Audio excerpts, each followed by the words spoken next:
Mi nombre es Ángel. Ángel, ¿quién me conoce de aquí? Uy, maravilla, por favor. ¿Y quién me quiere de aquí? ¿Quién me desea? No, da igual. En fin. Ha hecho una siguiente. Bueno, los que no me conocéis, ya ahora me vais a conocer. No os preocupéis, yo tampoco os conozco a vosotros ni a vosotras, así que estamos a la par. Las 3-4 primeras horas vais a estar un poco más atentos. Luego ya después del descanso ya viene la parte fuerte, ¿no? Al final del todo, ¿no? Que interpretamos todo el repertorio del Orfeón Donostiarra y Los Miserables. Me di cuenta de que lo que había dentro de él es mucho más, muchísimo más que información válida para la vida cotidiana. Es el amor con el que esas personas han trabajado durante muchísimo tiempo y lo que han conseguido gracias a ir sumando poquito a poco como hormiguitas. Y hay muchas personas aquí que sabéis cómo son ellos para ayudar, cómo son ellos para colaborar, para entregar, para dar y para hacerlo desde el lugar en el que lo hacen. Por eso a mí me hace muchísima ilusión, sobre todo porque ya es la segunda edición, ¿vale? Los 5 primeros se vendieron enseguida y... la familia y eso, ¿verdad? Y de cómo se puede contar una historia de 2 personajes históricos, valga la redundancia, a los que ni siquiera asociábamos con la empresa y cómo lo trae todo a la vida cotidiana. Porque la verdad, como decía Séneca, los problemas son los mismos. Aunque pase el tiempo, los problemas de la sociedad siempre son los mismos. Así que para mí es un honor, un orgullo, me llena de orgullo y satisfacción, señoras y señores, presentar a estas 2 maravillosas personas que son Jesús Ripoll y Raquel Armán, Helpers Speakers. Muchas gracias. ¿Quién es Helpers y quién es Speakers? Bueno, igual. Raquel como historiadora y yo como aficionado a la navegación nos pusimos a investigar, 90% Raquel, investigación, 95%. Llegó el momento que tomamos la decisión de escribir el libro y vimos la oportunidad de juntar nuestras pasiones, la historia, la náutica y el mundo de la empresa, dentro de la empresa la motivación de las personas. Y cuanto más me contaba Raquel sobre esta historia, más me di cuenta yo que no era una historia de una expedición, no se trataba de conquistar territorios, aquello era una empresa. Yo que venía de 20 años, mundo de empresa, liderando hasta equipos de 2.000 personas en varias, más de 8.000 personas, dije, esto era una empresa en toda regla. Un emprendedor que tenía una idea y por llevarla a cabo fue capaz, Magallanes, de cambiar de nacionalidad, venirse a España, abandonar, presentó primero su proyecto al rey de Portugal, que le desechó y presentó a un millennial que reinaba en España, a Carlos I, presentó esta historia y Carlos I se decidió a apoyarle. Esto era una startup, el 75% de ellas fracasan hoy en día.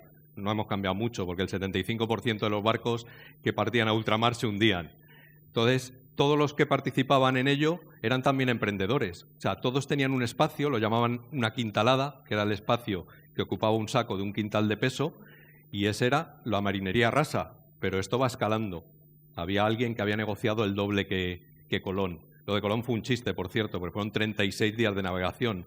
Esto, como ya sabéis que se culminó, fueron 1.125 días, 3 años y un mes. ¿Aquí alguien ha cruzado el Atlántico a vela? A 2 velas. A 2 velas. Estos 3 años para nosotros han sido como emprendedores muy duros, pero contra viento y pandemia aquí estamos. Y han salido proyectos como el Camino Interior, gracias a la solidaridad de 16 Helpers Speakers, que podéis ver en televisión en la 2, ya se ha emitido en Movistar y muy pronto pasará a la 1. Bueno, ayer se cumplieron 503 años de la salida. El 6 de septiembre se cumplieron 500 años de la llegada. Sevilla era el Silicon Valley de la época, donde surgían las grandes empresas, los que querían hacer las Américas. América, que había sido descubierta solo 27 años antes, y solo hacía 20 que tenía el nombre de América. Hasta entonces se creía que era las Indias. Ya sospechaban, o tenían casi la certeza, que el mundo era redondo. No estaba demostrado, pero lo sospechaban. Y había una materia en manos de Portugal, que era las especias. Portugal tenía el monopolio. El clavo de olor, que se utilizaba para muchas más cosas que hoy en día, como conservar los alimentos, era como dinero. De hecho, con el clavo fue un poco el lanzamiento de la bolsa, o sea, cotizaba, crecía y crecía exponencialmente, mucho más que los bitcoins, pero sin caídas. Entonces era el negocio que había que tener. Lo importante en una empresa o en los proyectos individuales o de empresa, muy importante es la planificación. Esa planificación, por las dimensiones que creían que tenía el mundo, pensaron que iban a tardar 2 años. Esos 2 años se convirtieron en 3 años y un mes. ¿A alguien le gusta el vino? Pues para 247 personas, por ejemplo, ¿cuánto vino creíais que cargaron para llevar para esos 2 años de navegación? Kiko, tu media no es 180.000 litros de vino. Y se quedaron cortos, porque eso era 1 litro de vino por persona y día para 2 años. Fueron 3. También era el opio del pueblo, era una forma de tener calmada a tus equipos. No lo recomiendo a las empresas. Parten 5 naves y solo una regresa. De 247 hombres, solo 18 circunnavegantes completan esta gesta. España y Portugal eran 2 pymes que pegaron el pelotazo. Al amparo del Papa Alejandro VI, se repartieron literalmente el mundo. Magallanes, el proyecto que tenía era buscar una ruta alternativa a la que ya tenía Portugal hacia la especiería, que, como ha dicho Jesús, era la materia más importante. Entonces, él, para no violar el Tratado de Tordesillas, iba a volver, el tornaviaje iba a ser por el mismo sitio. Este es un dato muy importante a la hora de repartir medallas. Ya se oía en las tabernas portuarias que había un posible paso en algún sitio. Magallanes no iba a ciegas con su proyecto. Él tenía ya ciertas pistas de que por ahí seguramente había un paso al recién descubierto Mar del Sur por Núñez de Balboa, que luego sería el Pacífico. La flota no había salido todavía de territorio español, estaban en las Canarias cuando ya empieza a hacer aguas. Magallanes tiene un problema y es que es portugués, aunque se ha naturalizado español, pero no deja de ser portugués a los ojos de todos. La propia corona pone una figura, un vedor real, para contrarrestar ese poder que estaba teniendo Magallanes. No era una persona cualquiera, era el sobrino del obispo Fonseca, que era la máxima autoridad de la Casa de Contrataciones de las Indias, del comercio con ultramar. En los mentideros de la villa ya se sabía perfectamente que no era el sobrino del obispo, sino que era el hijo bastardo, con lo cual imaginaos esa bicefalia, empieza a crear fricciones desde el primer momento y va a prender la mecha. Bueno, y en Canarias le llega a Magallanes la noticia que Portugal está esperando en el Atlántico, en la ruta para cruzar normalmente al Nuevo Mundo, les está esperando para interceptarles y acabar con ellos. O sea, esta es la colaboración que tiene Portugal en la historia. ¿Qué hace Magallanes? En vez de cruzar por la ruta habitual, comienza a bajar hacia Cabo Verde. ¿Qué pasa? Que la marinería se pone nerviosa porque Magallanes no comunica. Magallanes es una persona muy arisca, muy cerrado, un militar de ordeno y mando y todo el mundo me sigue. Entonces empiezan a decir que nos está vendiendo, que nos está llevando por territorio portugués y empiezan los problemas. En realidad, él nunca traicionó su proyecto, nunca traicionó a la corona española y lo que estaba intentando es poner a salvo a la flota. Pero claro, en ese momento pues todo el mundo estaba desconfiando de él y los españoles estaban buscando su momento para hacerse con el poder. Con lo cual pues fue un desastre. Todavía no han llegado a Brasil y ya se da el primer muerto. Es Solomon, el contramaestre de la Victoria, que le pillan en el peor pecado posible, el pecado nefando. Es decir, le pillan sodomizando a uno de los grumetes. Aquello, a ver, era normal. Estos episodios por la popa, por así decirlo, eran bastante habituales. Lo que pasa que se miraba hacia otro lado y bueno, era un poco normal, era bastante habitual. Magallanes quería justiciarle y por otro lado, el vedor real, Juan de Cartagena, pues con unos latigazos ya iba a saldar la situación. ¿Qué ocurre? Que le ahorcan.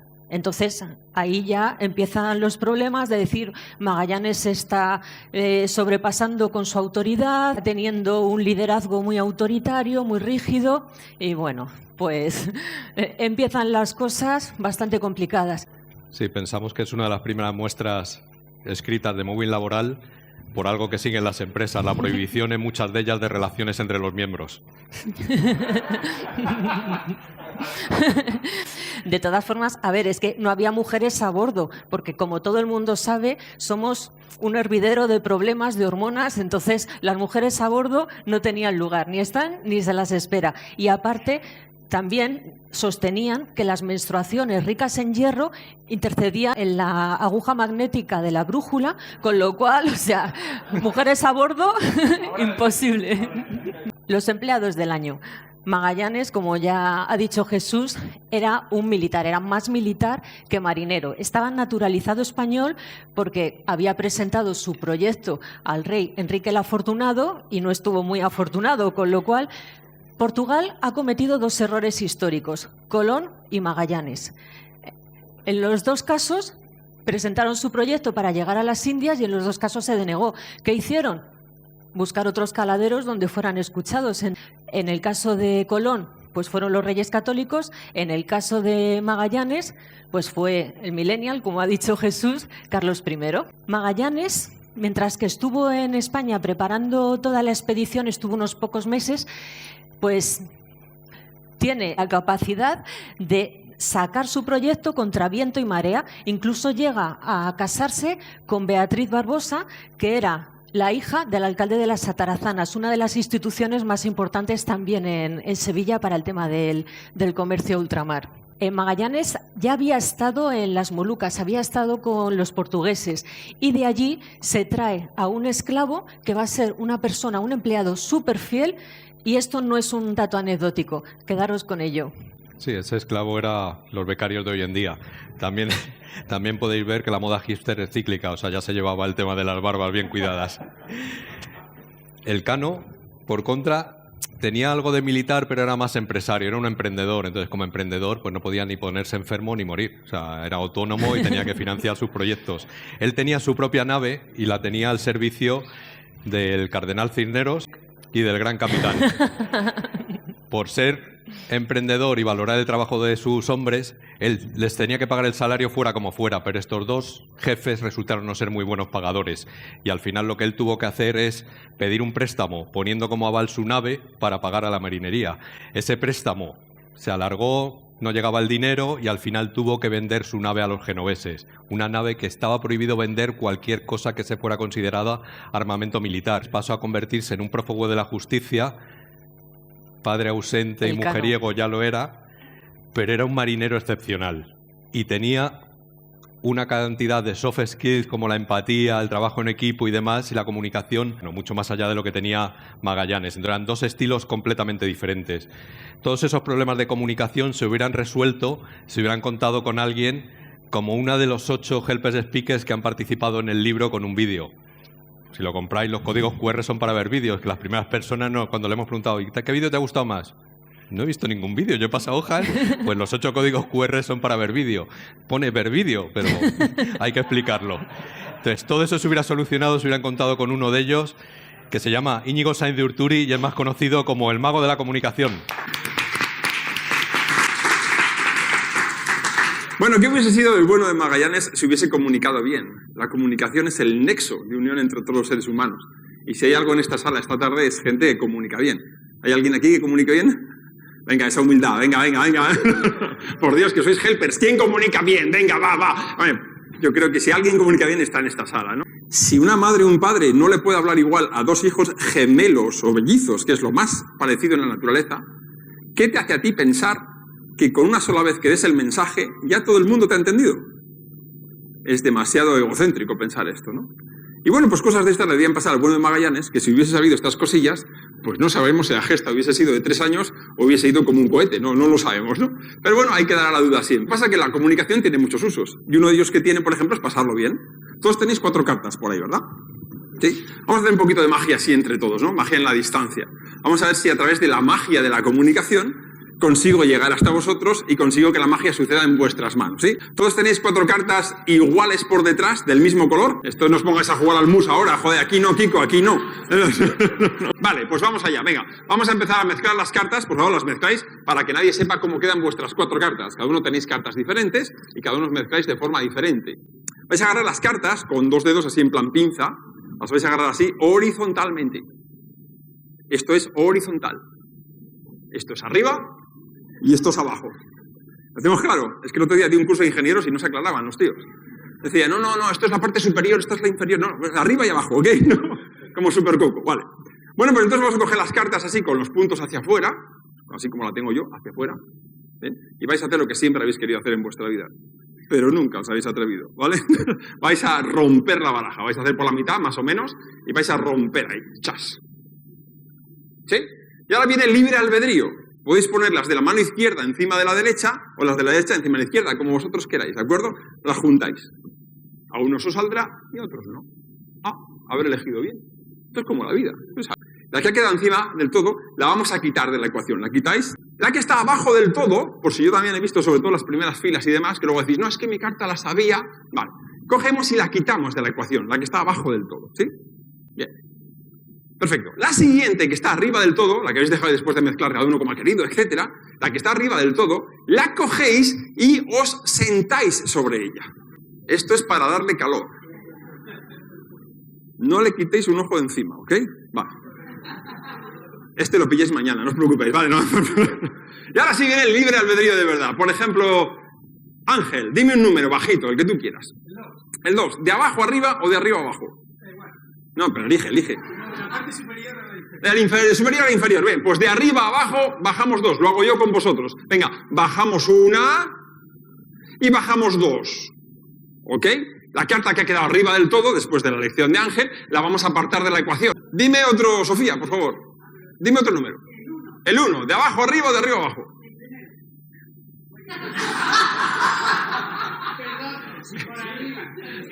¿De arriba a abajo o de abajo a arriba? De arriba a abajo, 1. Atención, bajamos 1. De arriba a abajo, sensacional. Pues la que ha quedado arriba después de la lección de Sofía, la quitamos. Fantástico. Kiko, otro número. El 2. ¿De arriba a abajo o de abajo a arriba? Para joder, ¿no, Kiko? De abajo a arriba subimos 2. Despacito, venga, va. Subimos 1. Subimos 2, ¿ok? Pues la que ha quedado arriba después de la lección de Kiko, la quitamos de la ecuación diciendo, y sobre todo, somos helpers. Fantástico, muy bien. Por favor, otro número. 1, arriba abajo, abajo arriba. De arriba abajo 1. Atención, cogemos una y la bajamos abajo, ¿sí? Y después de las mezclas y demás tenéis un cachito de carta ahí. Si por casualidad del destino coincide con la que estáis sentados encima, sería la hostia esto, ¿no? Pues mira, a ver a quién le coincide y al que le coincida, que levante la mano diciendo yo. ¡Fantástico! ¡Sí, señor! Pues esta es la magia de Helpers Speakers. ¡Sí, señor! Gracias, familia. Eres pura magia. Nuestra flota ya ha llegado a Brasil. En Brasil la verdad es que tienen unos momentos de mucha distensión, de volver a reunir al equipo, de reilusionarse, de olvidar un poquito todo lo que había ocurrido y entonces comienzan a explorar, comienzan a bajar.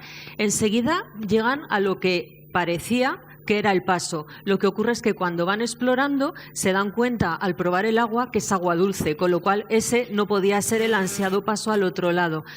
¿Qué ocurre? A partir de este momento, de nuevo la decepción, de nuevo los problemas, de nuevo las fricciones, siguen bajando. Ya ningún barco se había adentrado por estas aguas. La cúpula celeste ya cambia, es un paisaje cada vez más inhóspito, más gris. Hay muchísimas tormentas. Por la noche están viendo unas hogueras que parecen estar en el mismísimo infierno y de hecho van a llamar a toda esta zona la Tierra de Fuego. Magallanes toma la decisión de parar porque cada vez hacía más frío, cada vez eran los días más cortos y está notando que los ánimos se están caldeando muchísimo. Comete el error de parar nada menos que 7 meses, pero es que nada más llegar a San Julián tiene lugar el famoso episodio de la sublevación, del motín de San Julián. La tripulación, como hemos visto, está muy polarizada entre magallanistas y los cartageneros, entonces enseguida van a empezar a quejarse. Lo único que es que Magallanes consigue en unas cuantas horas aplacar el motín. ¿Qué ocurre? Que la mayor parte de los españoles están involucrados. Se dictan 40 sentencias a muerte. Era inviable cumplir las 40 sentencias a muerte porque es que no podrían continuar con la misión. Juan de Cartagena y el cura Pero, que le había acompañado, son abandonados a su suerte. Y luego el que se supone que había sido la cabeza visible del motín, Quesada, ese sí que es descuartizado delante de todos como ejemplo. Elcano era uno de los que había participado y esto va a pesar mucho, como vamos a ver, en el tema de su reputación, por así decirlo. Por fin llegan al estrecho. Lo que ocurre es que el estrecho, bueno, este es el dibujo que dibuja como Jesús, el cronista de la expedición, pero vamos, realmente esto es una foto de Google Earth. Entonces está lleno de recovecos, es un laberinto, bueno, Están recorriendo cada uno de los entrantes, volviendo a salir otra vez, hasta que van encontrando el paso poco a poco. Lo que ocurre es que aquí van a perder la primera de las naves. La Santiago, que era la más marinera, la más pequeñita, que podía ir metiéndose por los recovecos, le pilla una tormenta entre medias de los farallones y los desfiladeros, y afortunadamente solo hay que lamentar una víctima, un esclavo africano, y todos los demás pues están a salvo, aunque ya pierden el primer bote. A los pocos días pierden la segunda nave. La San Antonio, viendo el panorama, por la noche decide darse la vuelta y volver a España. ¿Qué ocurre? Que la San Antonio era una de las naves más grandes, era la despensera y tenía la mayor cantidad de los víveres. Con lo cual, cuando Magallanes consigue pasar el estrecho, la sensación es muy agridulce, porque sabe perfectamente que la San Antonio, cuando llegue sin problemas a España, va a contar su versión de los hechos y quizás ya no pueda volver a España nunca más. Entre otras cosas, además, es que no solo están hablando de la actitud de Magallanes y de lo suicida de la misión, sino que ya nadie los va a estar esperando en España. Los dan por muertos. Como os ha contado, hay el primer y único naufragio. No sé si a alguien aquí le ha pasado alguna vez encontrarse perdido o llegar a naufragar y que le den por muerto. Hostia, uno. Qué raro, Kiko Talonjí. Es increíble, o sea, que alguien naufrague y que esté aquí para contarlo después de que todo el mundo le dio por muerto porque su ruta sigue siguiendo por geolocalización y sin querer además batió 2 récord Guinness, pero no tiene mérito porque no quería hacerlo. Pero bueno, las casualidades también cuentan. Soy como el Cano. Bueno, no quería. En el fondo no quería. Él iba a otra cosa. En la vida, cuando emprendemos un viaje como este y muchos otros, en el fondo lo más importante o lo que nos sirve de acicate para ponernos en marcha es la motivación. Cuando yo emprendí el viaje de navegar todo el mar Mediterráneo en una pequeña embarcación de vela ligera, en el año 2013, estaba absolutamente perdido a nivel emocional. Me cuesta decir esto porque después de escuchar a Ángel Rielo reírse, a Íñigo hacernos el truco de magia, llega uno aquí y se pone aquí como a compungir a la gente, pero en la vida a veces nos encontramos muy perdidos, supongo que os habrá pasado a todos alguna vez. Yo lo estuve en el año 2013 y me decidí a navegar todo el mar Mediterráneo en una pequeña embarcación de vela ligera, como decía, porque para mí era la única forma natural y cierta, auténtica, de salir adelante con mi vida. De lo mal que me encontraba a nivel emocional, no había vivido ningún drama, ¿eh? No penséis que van por ahí los tiros, simplemente pues que no me encontraba. Un drama de empresa, el ERE de Telemadrid, donde buscaba... siendo uno de los presentadores y programas de mayor audiencia, se ve así en la calle por una decisión empresarial. Sí, y luego pues necesitaba buscar mi propósito de vida, que eso es un poco más complejo, más profundo a estas horas, pero lo necesitaba fervientemente. A Jesús y a Raquel les he contado muchas veces, esta es una frase que realmente es de Raquel, pero yo siempre digo, la digo yo y digo que es mía y luego ya dices tú que es tuya y tal. Hay un momento en la vida, ¿verdad?, que nos tenemos que quitar nuestra piel envejecida, nos tenemos que deshacer de esa vida de segunda mano que todos llevamos encima y tenemos que emprender una vida nueva. Qué pedante llena soy. de ilusiones y tal. Es que es tan buena la frase que yo decía, joder, Raquel, no puedo decir que es tuya. No, esta es mía. Pues tuya. Joder. Es que ya me he hecho un lío, como nos quitamos tantas frases entre tú y yo y al final ya no sé cuáles son mías y cuáles son de ella.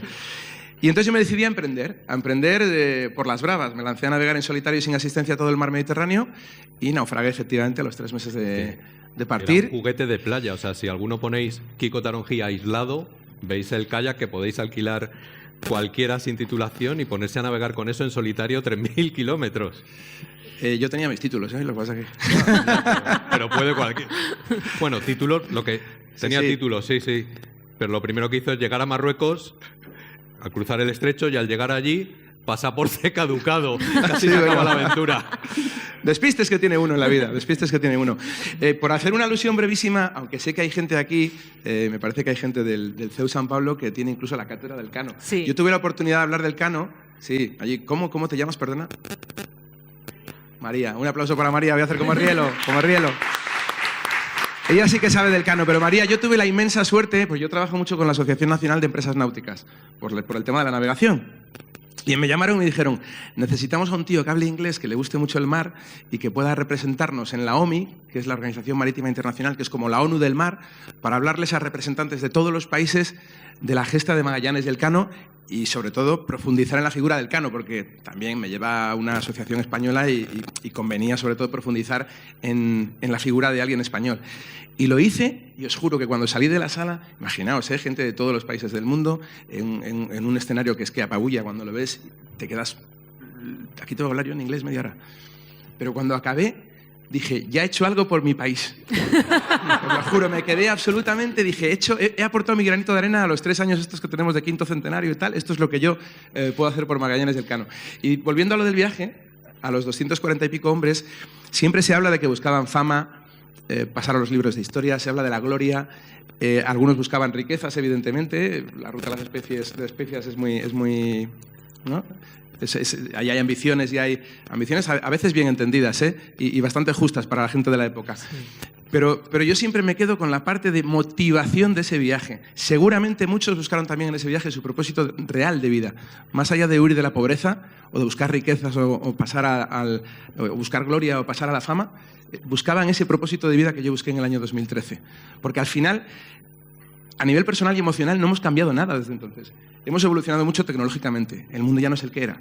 Pero a nivel personal y emocional, somos prácticamente iguales. Sí, muchas veces lo hemos hablado. Además, la situación que tú viviste, tú estabas en absoluta soledad, pero cuando estalló aquella tormenta y tú tenías claro y veías los acantilados en el horizonte, aquí me voy a morir, en realidad no estabas triste. No, porque había hecho los deberes. Había respondido realmente y de una forma muy sincera a la llamada de mi corazón y sentía que tenía hechos los deberes y estaba muy bien con quien esté ahí arriba vigilándonos y velando por nosotros. Yo estaba muy bien con él, estaba muy tranquilo. Os aseguro que sabía que me iba a morir y estaba muy, muy tranquilo. Esto es la mayor confesión y mejor que puedo hacer a estas horas. Tenía una paz de espíritu absolutamente increíble. Porque había tomado la decisión correcta y estaba donde quería estar. Pues esa tranquilidad de espíritu es la que necesitan muchos directivos, porque muchas veces tienen que tomar decisiones en soledad. No pueden consultarlo a nadie. Una vez reflexionado y demás, tienen que comunicarlo bien, pero esa soledad del directivo, y más en tiempos de pandemia, teletrabajo y demás, a veces es muy dura. No llegas a jugarte la vida, pero sabes que hay decisiones que puede hacer que tu empresa suba, baja, provoques un ERE, provoques un cierre y juegas con la vida de muchas familias. Tú jugabas con la tuya y cuando realmente sabes que has perdido la radiobaliza, que han pasado ya muchas horas, que te han dado por muerto, ¿en quién pensaste? Pues en mis padres, los primeros, evidentemente. Y ahí la verdad que me llegó un sentimiento de culpa bastante importante, pero no me duró demasiado, insisto, porque sabía que estaba haciendo lo que tenía que hacer. Es muy duro, estar en mitad del mar a punto de morir y saber que tu madre está en la cocina de casa, o imaginártelo, llorando desconsoladamente, intentando hablar con el Ministerio de Asuntos Exteriores. Es durísimo.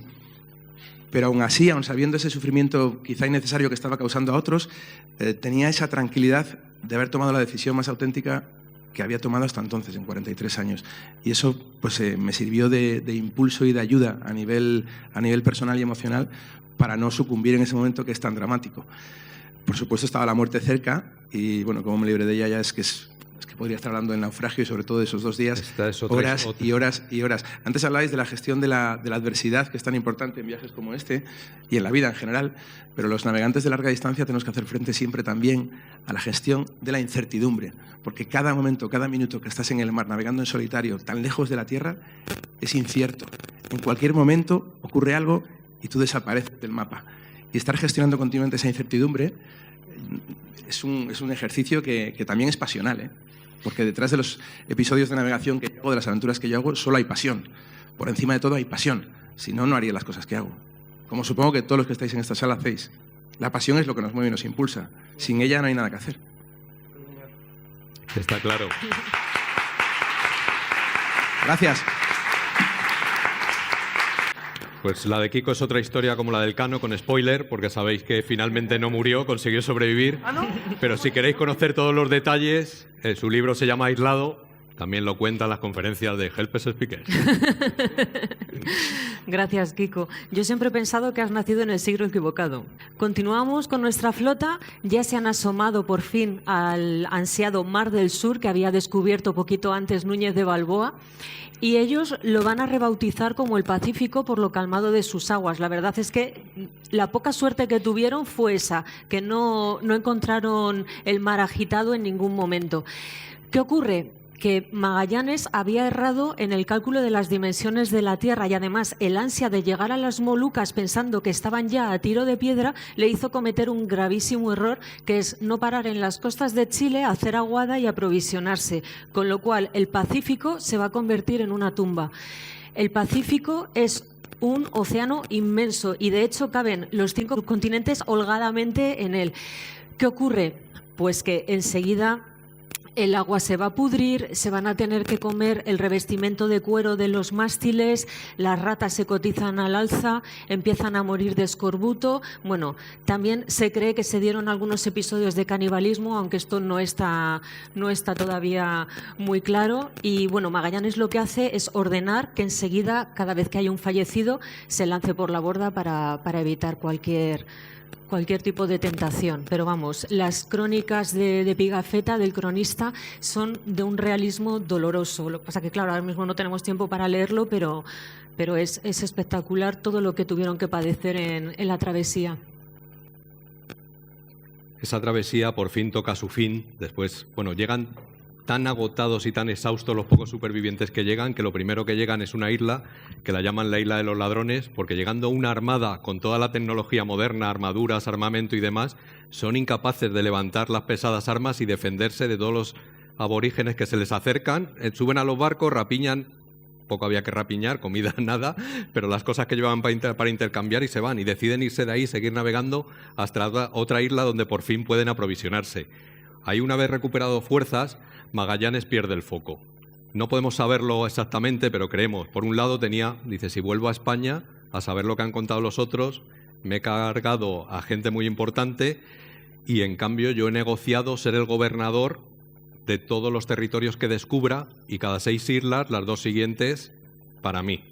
Y se encuentra en la zona, sin saberlo, en una zona en la que hay 1.700 islas. Entonces se pone a conquistar islas, llega a asociaciones locales con algunos jefecillos, subestima la competencia y se presta a luchar por alguno de esos jefes contra otros en otras tribus y acaba, él delegaba, pero era militar. O sea, él bajaba de los barcos y se ponía a luchar.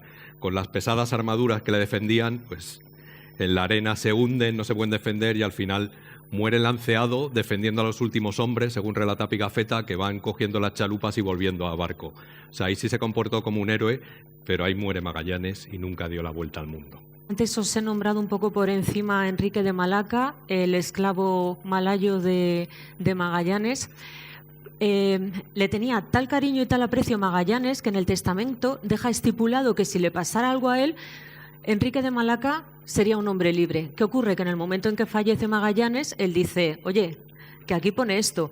El cuñado de Magallanes le dice, no, tú tienes que continuar con tus labores de esclavo, de sirviente para todos los demás y cuando lleguemos a España de nuevo, tú te vas a encargar de la familia de Magallanes, de su viuda y de continuar dando tus servicios. Él, que es un empleado fiel y con un engagement bastante importante, pasa a ser un empleado tóxico. Un dato curioso que además se pasa siempre por encima, que él tiene el honor no reconocido de ser el primer hombre en dar la vuelta al mundo, porque Magallanes se le había traído de Malaca, da la vuelta hacia Portugal y de allí los españoles, con lo cual realmente él es el primero en dar la vuelta al mundo, no ha sido Elcano. Pero bueno, eso, como os digo, siempre se obvia. El caso es que él está tan enfadado, tan defraudado, que lo que hace es hablar con los locales y decir que la flota española va a partir, que se van a quedar sin nada, que los van a dejar con el culo al aire. Entonces hacen una cena de despedida que en realidad es una emboscada y toda la cúpula directiva va a ser asesinada. Mueren 26 personas y, como os digo, casi todos los capitanes, los contramaestres, todos los que tenían un poco de peso, salvo los que afortunadamente habían sido heridos en la batalla de Mactán. Por ejemplo, Elcano es uno de los que se salvan, el cronista también, el nuevo capitán que había tomado el relevo de Magallanes, que era Barbosa, pues también muere. ¿Quién toma el relevo en ese momento?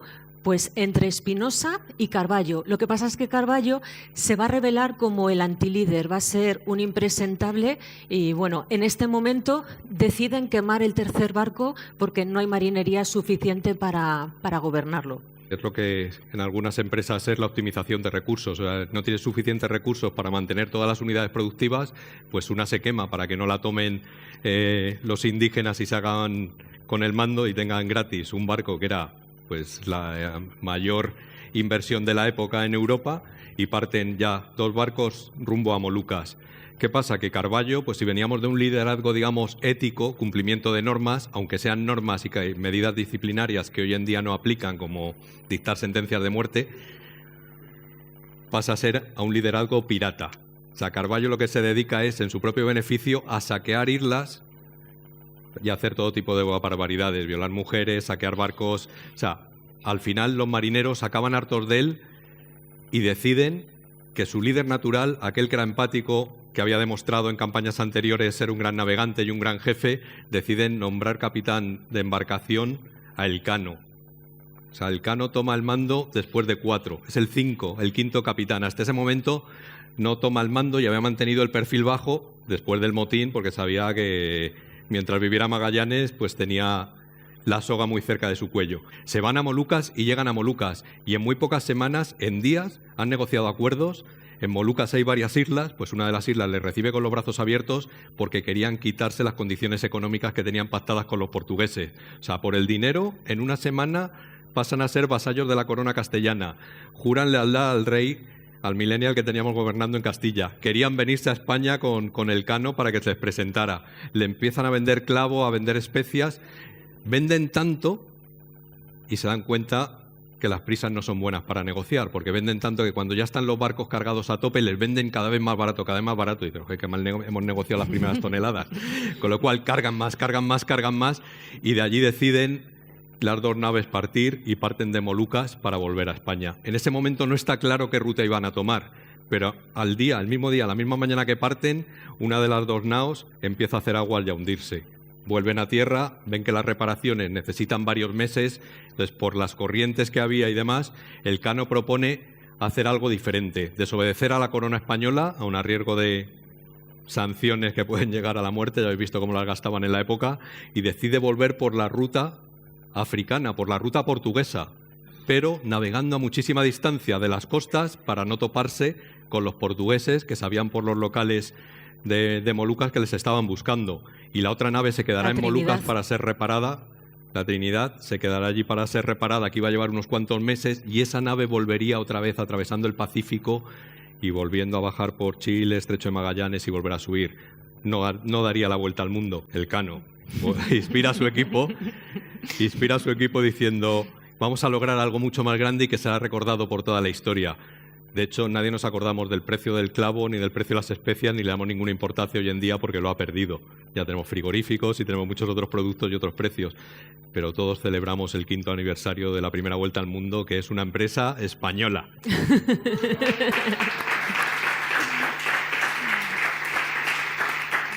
Vuelve otra época de sufrimiento brutal, porque pasa en el que hoy llamamos Cabo de Buena Esperanza, pero era el Cabo de las Tormentas. Entonces había días que retrocedían, no conseguían avanzar para pasar al lado del Atlántico.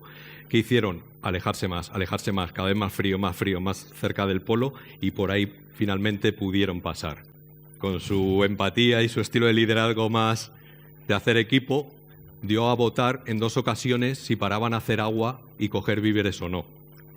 Y decidieron que no. No querían jugarse, ir a tierra a aprovisionarse y que les atraparan los portugueses. Deciden seguir. O sea, pero tiene a todo el equipo a su favor. Entonces, ahí siguen navegando. O sea, vuelve a haber muertos. Están los diarios de a bordo, registrado cada día los muertos que hay, otra vez que sufriendo como en el Pacífico. El escorbuto, sí. Y entonces, si hay alguien que nos pueda hablar del esfuerzo del equipo, cómo se trabaja por un objetivo y cómo se van todos por la gloria del líder. Ya Elcano les prometió a todos que iban a figurar en la historia. ¿Alguien sabe el nombre de algún otro de los 18 circunnavegantes? Bueno, hay una persona que evidentemente, Cátedra Elcano en el CEU, se sabrá nombre y apellidos de todos. Pero si hay alguien o algún deporte que encarna el esfuerzo, yo creo que es el ciclismo, y tenemos la suerte de tener con nosotros a Luis Pasamontes. Muchas cosas en común tengo yo con este viaje, ¿eh? Cuéntanos, ¿cómo tú tienes el libro El liderazgo del gregario? ¿Cómo ese autoliderazgo, cómo todos trabajan para un objetivo que es hacer campeón al líder? ¿Cómo lo lleváis los gregarios? A ver, yo era uno de esos ciclistas que cuando poníais la tele no me veíais. O sea, eso está claro. De hecho, mi madre, la señora Luisa, que es una protagonista de mi libro, cuando corrí mi primera vuelta a España, me llamaba todas las noches al hotel para decirme 3 cosas que yo creo que no gané nunca un Tour de Francia por las cosas que me decía mi madre. La primera era, come bien, ¿sabes? Me decía que estáis por Burgos, tal, que he visto, mañana vais a País Vasco, allí, mamá, como pasta, arroz, o sea, esto no son jornadas gastronómicas en bici. Segunda cosa que decía la señora Luisa, abrígate, que he visto que vaya la cosa que ha ido hoy, abrígate, no cojas frío. Como buena madre, ¿eh? Digo, sí, chubasquero, lo más ligero que haya, porque eso todo hay que quitar peso. Y lo último ya, que eso sí que me mataba, era, no corras. No corras, que hay un puerto, que habéis bajado un puerto ahí.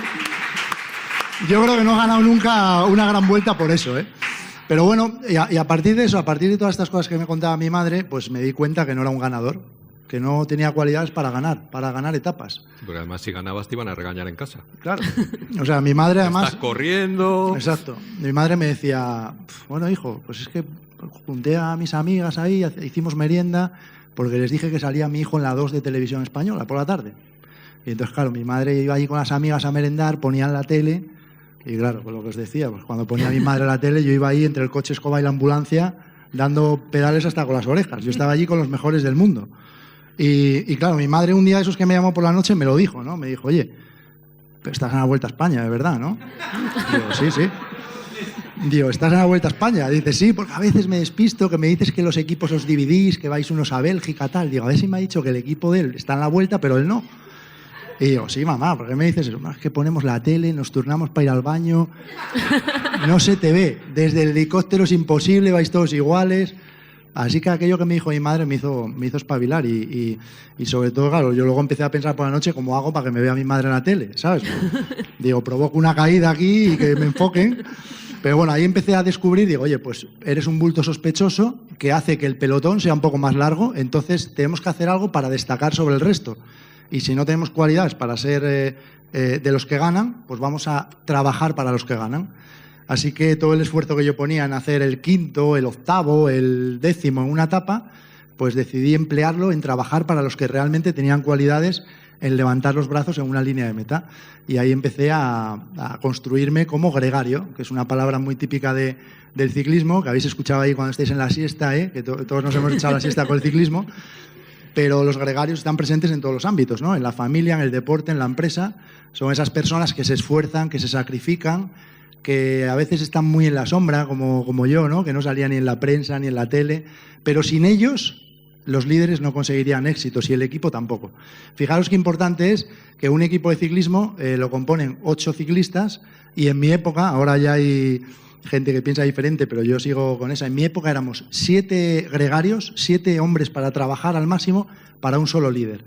Y ese era nuestro cometido. Yo me siento identificado con estos marineros, aunque a mí me ponían bebida isotónica en vez de vino, que también era importante, pero me siento muy identificado con ellos, porque al final mis mejores recuerdos a veces no son de victorias, ellos consiguieron victoria, pero mis mejores recuerdos a veces eran de todo el equipo dar el máximo, y aunque no consiguiéramos ganar, pues sabíamos que nadie se había escondido, ¿no? Como decíamos, porque en ciclismo es muy difícil esconderte, enseguida la bici va para atrás y dejas de pedalear.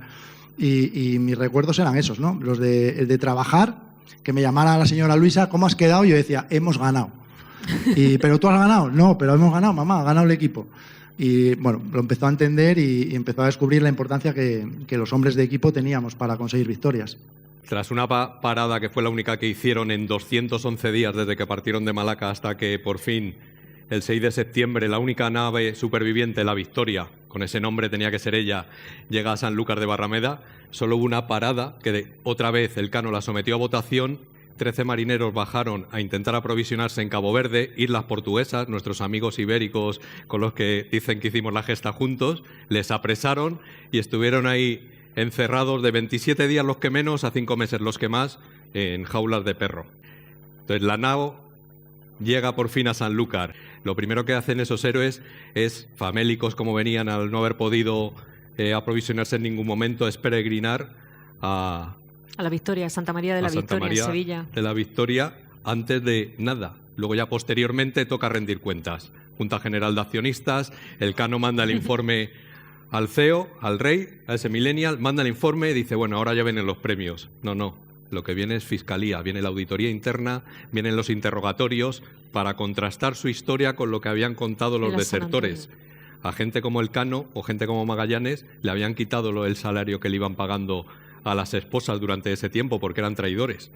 Entonces tuvieron que rendir cuentas por qué en los registros del barco ponía cierta cantidad y había un poco menos. Claro, se había perdido en lo que bajaron en botes para negociar en Madeira, Cabo Verde, que eran materiales que traían o provisiones que traían de América, pero claro, el clavo no se daba en América, entonces ahí se la clavaron.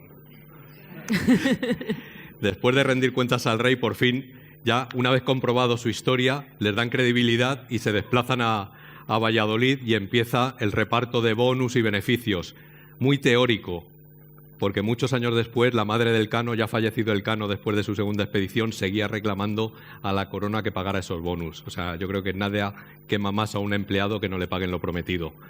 Y hay otra cosa muy importante en la historia, y hoy en día lo vemos en las redes sociales. El community manager de la expedición era Pigafetta, que fue invitado o enviado por el Papa, ese Papa que ayuda a España y Portugal a dividirse el mundo. Él, según llegó, durante lo que se dedicó escribió su libro y se fue a dar conferencias por toda Europa, por todos los palacios, a contar la historia de esa gesta náutica, la mayor de la humanidad. Como enemigo y como amigo de Magallanes y un poco enemistado con el Cano, borró al Cano de la historia. Durante 500 años, casi 500 años, el Cano ha desaparecido porque lo que primaba eran las crónicas de Pigafetta, que estaba enemistado con él y que es porque él iba en el barco que Magallanes, en el mismo barco que Magallanes, y veía al Cano como un amotinado, alguien que consiguió algo que no se esperaba, cuando en realidad la idea de dar la vuelta al mundo fue de él, de conseguir algo más grande. Y en la carta que el Cano envía al rey, cuando ya están en Sanlúcar y les tienen que remolcando la nave hasta Sevilla, Su Majestad, tal, hemos conseguido culminar y dar la vuelta a toda la redondeza de este mundo. O sea, no dice cuántas toneladas traen de cabo, hemos dado la vuelta a la redondeza del mundo. Hoy en día todavía hay algún futbolista y demás que sigue diciendo que es plano, pero el Cano ya demostró que es redondo. Entonces lo que queremos es pediros a los helpers que subáis para que nos hagan una foto de equipo. Tenemos pocas ocasiones de tener tantos helpers juntos. Oye, una cosa importante, bueno, pues poneros aquí juntos, por favor, que se os vea juntísimos, por favor, ven para acá, para acá, vente para acá, helperismo. Todos por aquí. Lo primero que creo que se merecen estas dos criaturas es un buen aplauso grande por lo bonito que lo han hecho.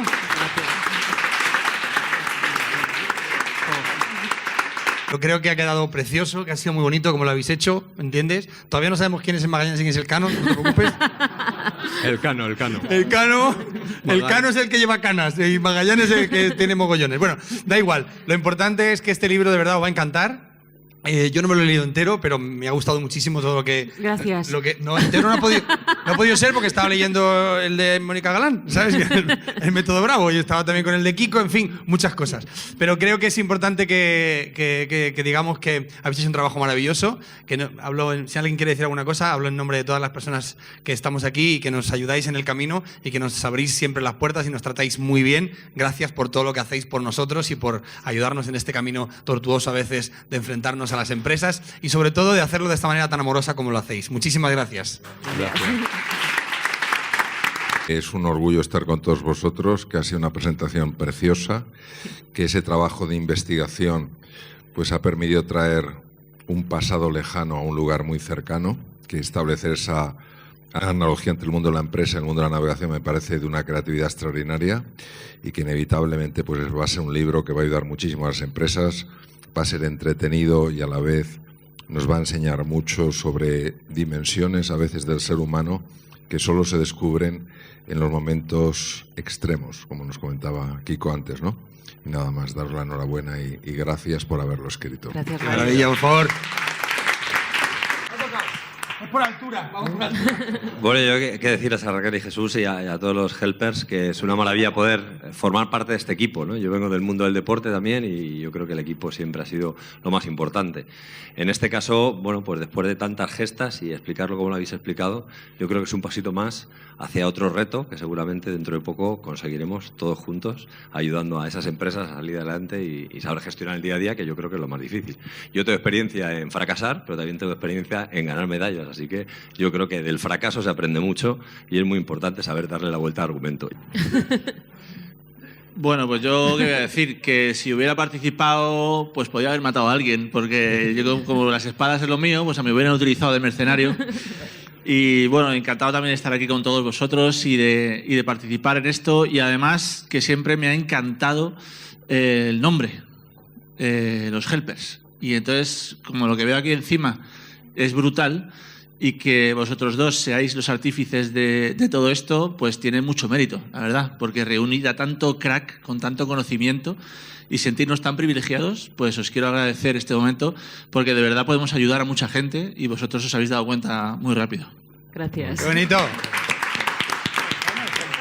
Me ha gustado esta visión de Jesús y de Raquel, pero sobre todo lo que me siento súper orgullosa, bienvenido amigo, de ser parte de otra vuelta al mundo. Y si no de una vuelta al mundo, por lo menos de una vuelta de tuerca a cómo se entiende el mundo de las empresas, cómo este comentario de amor, estas risas y el buen hacer, pues tiene todo el sentido. O sea que soy muy feliz de estar rodeada entre tanta gente brillante y de un libro que nos vamos, esta vez sí, a leer todos y todas. Así que felicidades por el libro. Faltaba Muchísimas una gracias. Helpers. María Fernández. ¿Qué te he visto con ganas? Javier. Bueno, para mí la verdad es que es una alegría estar aquí. Hoy, yo, todos lo sabéis, muchos sabéis mi profesión, yo soy TEDA, soy técnico en desactivación de artefactos explosivos y hoy estoy de servicio. También ha participado en el libro con un vídeo, pero hoy está de servicio, por eso no estaba planeado que... Y yo contaba que era una hora, he tenido que mandar un mensaje al jefe diciendo sigo aquí secuestrado, así que si veis entrar los geos por la puerta... Que no explote nada todavía hasta que yo no llegue. Bueno, tengo que agradecer varias cosas. Primero que esta pareja en los inicios de su andadura, pues uniendo a muchos helpers, pues al final yo pude ser uno de ellos. Estoy muy contento de participar en este proyecto con un pequeño vídeo. Yo también me apasiona el mar y la verdad es que me he sentido muy honrado de participar en este libro y os quería dar las gracias. Mi tema es la gestión del miedo, de la incertidumbre, del cambio, ¿no? Y en eso yo creo que estos hombres pasaron mucho miedo y de alguna manera lo superaron porque llegaron a buen puerto. Soy María Fernández, soy coach, motivadora, conferenciante internacional, la autora del pequeño libro Cara Grande tu vida y de Hazte cargo de tu poder. Y trabajo con Helpers Speakers ayudando a las empresas y a las personas a alcanzar sus objetivos. Ya está. Gracias. ¿Alguien quiere decir algo más? Bueno, yo estoy encantada y muy emocionada de estar hoy aquí. He puesto mi granito de arena en este maravilloso libro. Porque si no es por ti, el libro sigue en el cajón. Muchas gracias, Raquel. Sí. La verdad es que ha sido un viaje apasionante, no tanto como el que nos han contado, porque eso es insuperable, pero sí que ha habido mucha emoción, mucha creatividad y esta visión de conectar también esa parte tan creativa que tienen tanto Raquel como Jesús con el hecho de plasmarlo en un libro, que es algo impresionantemente bonito y aparte ese es el legado que también nos van a dejar. Así que muy feliz de estar hoy aquí celebrando esta gran fiesta con la publicación de este libro y esta presentación de un libro que es una joya. Gracias. Gracias. Bueno, muchísimas gracias. Mi nombre es Manuel Feijóo, trabajo en la tele inventando historias, programas de televisión y tal. Y yo creo que este libro va a hacer mucho bien. ¿Por qué? Todos sabemos que las series de ficción no son documentales, pero han estrenado una cosa en Amazon Prime sobre Magallanes y Elcano, que menos mal que han venido estos señores para contar bien la historia, porque sin libros como los vuestros nos creeremos las pelis americanas y no es la verdad. Y no es la verdad. Así que muchísimas gracias. Gracias. ¿Vale? Yo quería deciros, cuando nació Helpers y pensamos, bueno, ¿y cuántos Helpers vamos a tener? Mi padre se llama José, mi madre se llama María.